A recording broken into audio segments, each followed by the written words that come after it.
এই সামইউ আমার একটা ছবি তুলে দে না। আমি পরে ফোন দিচ্ছি তোকে। কোন গুলো তুলবো? ওদিক থেকে আমারটা তুলে দিই, তোর পাঠা দিচ্ছি। ওরে ফেক ক্যান্ডিড, একটা ফেক ক্যান্ডিড। দাঁড়া দাঁড়া, একটা মিনিট, কি আসছিস, ছবিটা তুলে দিয়ে যা। একটা মিনিট দাঁড়া না। আরে ভাই কতবার বলছি তোরে পিন্টু সে যেমন থাকবো ফোনটা না দেওয়ার জন্য। এই তুই কথা বলতে গেলে আমার সামনে কথা বলতে পারিস না? হ্যাঁ, তোর লুকাই কথা বলতে হবে কেন? ব্যবসায়িক ফোন তো। কিসের বিজনেস? আরে বস না একটা মিনিট, আমি একটু থাক তুই তোর বিজনেস। আপনি কি পরে ফোন দিচ্ছি। তুই জানবি না। হ্যালো, আসসালামু আলাইকুম। বাসায় বড় কেউ নেই? বড় মানে কি সবার বড়? বড় কেউ থাকলে তাকে ফোনটা দাও। আচ্ছা। বাবা বাবা বাবা, জি মামুনি। বড় খুঁজতেছে। আমি তো বড় না, তুমি আসো। কে বড় খুঁজে মা? হ্যালো, আসসালামু আলাইকুম। জি বড় বলছিলাম। না সরি, আমি বলছিলাম। আপনার সাথে আমার খুব ইম্পর্টেন্ট কথা ছিল, আপনি কি ফ্রি আছেন? আমার সাথে ইম্পর্টেন্ট কথা থাকলে আপনি আমার ফোনে ফোন দিবেন, আমার ভাইয়ের ফোনে ফোন করছেন কেন? এটা সঞ্জুর নাম্বার না? আপনি কি সঞ্জু না? না আমি সাঞ্জু না, আমি ওর বড় ভাই রঞ্জু বলছিলাম। সঞ্জু কি আছে? ওর সাথে কি একটু কথা বলা যাবে? আমার খুব ইম্পর্টেন্ট কথা ছিল। আচ্ছা একটু হোল্ড করেন। সাঞ্জু, হ্যাঁ সাঞ্জু, এই এদিকে আয়, তোর ফোন আসছে। ফোনটা সাথে রাখতে পারিস না? হ্যালো, আসসালামু আলাইকুম। আপনার সাথে আমার খুব ইম্পর্টেন্ট কথা ছিল, আপনি কি ফ্রি আছেন?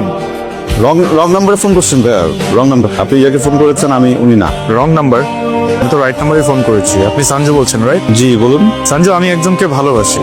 সো আমার মনে হয় আপনি যদি এই ডিলটা করতে পারেন, আপনার ক্যারিয়ারের সবচেয়ে বেশি অ্যামাউন্টের কাজ আপনার এটা হতে যাচ্ছে। ভাইয়া আপনি বললাম না রং নাম্বারে ফোন করছেন, আমি আপনাকে পরে বুঝাই বলতেছি আপনি কেন রং নাম্বারে ফোন করছেন। হ্যাঁ আমি এখন মানে রং নাম্বার ভাইয়া, প্লিজ। আসসালামু আলাইকুম। সাঞ্জু, এই হাতের মধ্যে বড় হইলি, এইখানে পায়খানা করলি, এইখানে প্রস্রাব করলি, তুই আমার সামনে ভং ধরস, আমার বোঝাস উল্টা পাল্টা। অনেক শেয়ানা হয়ে গেছিস তাই না রে? শোন, যেদিন কট্টা খাবি সেই দিন টের পাবি, আর সেদিন কিন্তু এই ভাই উদ্ধার করবো। পিঙ্কি হয়েছে নাকি? সে এখন আবার কি করছে আমার একটু বলবি তো নাকি? তুই আমার সাথে কথাই বলিস। কেন?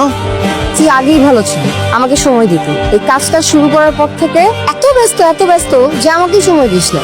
সঞ্জু, আমাদের রোমান্টিক জায়গাটা যদি ঠিক না থাকে তাহলে কিভাবে হবে? রিলেশনশিপ কিভাবে আগাবে? আরে ভাই সব কথা তো তুই বললে হবে না। শোন না, আমি কি কাজ করতে চাইছিলাম? আমি তো ফার্স্টে বলছিলাম আমি স্টুডেন্ট, আমি পড়ালেখা করি। তুই যখন সময় হবে তখন কাজ করবো না? তুই তো আমার জোর দিলি আমার কাজ করতে হবে, আমি কিছু একটা করতে হবে, না তোর বিয়ে হয়ে যেতেছে। এখন যখন আমি কাজ করতেছি এখন এমন করতেছিস কেন? আরে বাবা, আমার তো এক্সপোর্ট ইম্পোর্টের ব্যবসা না, একটু ফোনে কমিউনিকেশনে থাকতে হয়, কথা বলতে হয় ক্লায়েন্টদের সাথে। একটু টাকা পয়সা কামাইনি, এই ব্যবসা চেঞ্জ করে ফেলবো, বুঝছিস? দুজন মিলে ইউটিউবে ফেসবুকে একটা চ্যানেল খুলে হাজবেন্ডকে ব্লক করবো না। দেখ, আমার না ভালো লাগতেছে না। আমার মনে তুই আবার একটা ঝামেলা পাকাবি। শোন, কোনো যদি ঝামেলা হয় তোরে মুক্ত দিয়ে আমি চলে যাবো, বুঝছিস? পাত্তা দে।